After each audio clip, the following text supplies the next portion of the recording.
এমন একটা লোভনীয় রান্না তোমরাও করতে চাও, তাহলে ভিডিওটা একদম স্কিপ করা চলবে না। তো আমি কিন্তু এই রান্নাটার নাম দিয়েছি ডিম পনিরের পটল আলুর রসা। তো দেখো, ডিমটাকে কিন্তু পেঁয়াজ কুচি লঙ্কা কুচি দিয়ে আমি পলিথিনে দিয়ে দিয়েছিলাম, দিয়ে জলের মধ্যে কিন্তু আমি বয়েল করে নিয়েছিলাম। তারপরে যখন সুন্দর এরকম একটা চাকা হয়েছে পনিরের মতন, তারপরে কিন্তু আমি সেটাকে কেটে নুন হলুদ আর লঙ্কার গুঁড়ো দিয়ে ভেজে নিয়েছি। তারপরে আমি এখানে শুধু পটলগুলোকে নুন হলুদ দিয়ে আলাদা করে ভেজে নিলাম।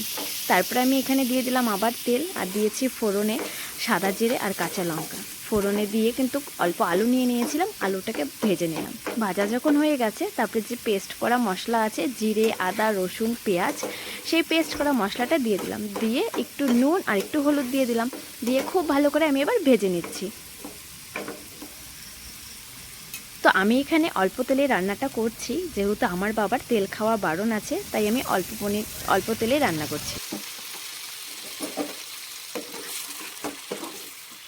তো দেখো, আমার কিন্তু আলুগুলো ভাজা হয়ে গেছে। এবার আমি অল্প পরিমাণে জল দিলাম কষানির জন্য। তো আগের থেকে যে পটলগুলোকে ভেজে রেখেছি, সেই পটলগুলো দিয়ে এবার সুন্দর করে আমি কষিয়ে নেব। তোমরা কিন্তু এই রসাটা পরোটা বা রুটির সঙ্গে খেতে পারো, পরোটা বা রুটির সঙ্গে খেতেও কিন্তু ভীষণ ভালো লাগবে। তো দেখো, পটলগুলো দিয়ে এবার আমি একটু কষিয়ে নিচ্ছি। তো আমার এখানে কিন্তু কষানো একদম হয়ে গেছে, দেখো একদম জলটা শুকিয়ে গেছে। এবার আমি ঝোলের জল দেবো, যেহেতু আমরা ভাতের সাথে খাবো তো ঝোলটা আমি মোটামুটি দিচ্ছি।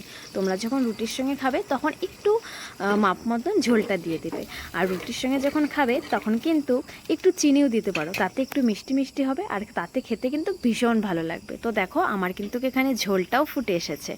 তো এখানে কালারটা অতটা সুন্দর দেখাচ্ছে না, তবে রিয়েল কালারটা ভীষণ সুন্দর হয়েছিল। তো আমি আগের থেকে যে পনিরের মতন করে ডিমগুলো ভেজে রেখেছি, সেই ডিমগুলো দিয়ে দিচ্ছি, দিয়ে আমি এখন ফুটিয়ে নিব।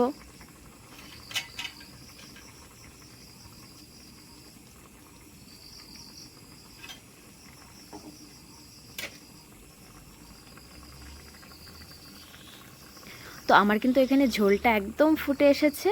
তো আমি নামানোর আগে একটু গরম মশলা আর একটু ঘি দিয়ে দিয়েছি। তো তোমাদের রেসিপিটা কেমন লাগলো অবশ্যই কমেন্ট করে জানিও, আর ভালো লাগলে কিন্তু লাইক কমেন্ট করতে একদম ভুলবে না। আরও যদি নতুন নতুন রেসিপি চাও অবশ্যই কমেন্ট বক্সে কমেন্ট করে জানিও তোমরা। তো এই হচ্ছিল আজকের রান্না, দেখো কত সুন্দর এসেছে কালারটা। তো চলো, সবাইকে টাটা বাই, দেখা হচ্ছে নেক্সট কোনো রেসিপি নিয়ে। Bye bye.